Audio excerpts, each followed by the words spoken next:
पुण्याची गणेशोत्सवाची शान म्हणजे 5 मानाचे गणपती. प्रत्येक गणपतीची परंपरा आणि महत्त्व वेगळं आहे आणि आज आपण याच प्रवासात तेच गणपती पाहण्यासाठी चाललोय. तर नमस्कार मित्रांनो, एक्सप्लोर पुणे सीरीजमधील हा आहे आपला एपिसोड 2. आम्ही सगळे रेडी होऊन आलो स्वारगेट मेट्रो स्टेशनला.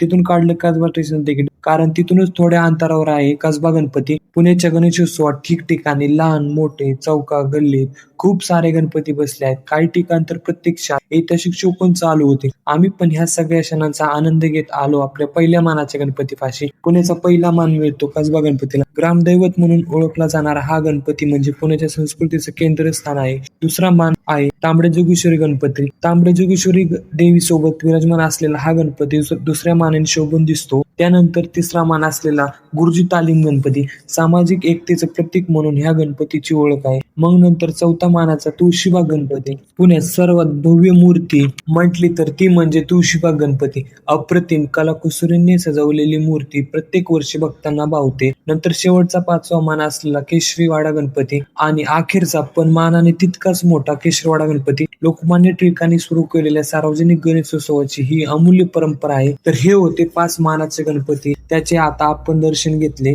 एक असा पण गणपती आहे जो की मानाचा नाही, पण तरीही लाखो लोक ही पाहण्यासाठी गर्दी करतात. तो पाहण्यासाठी नेक्स्ट पार्ट नक्की बघा.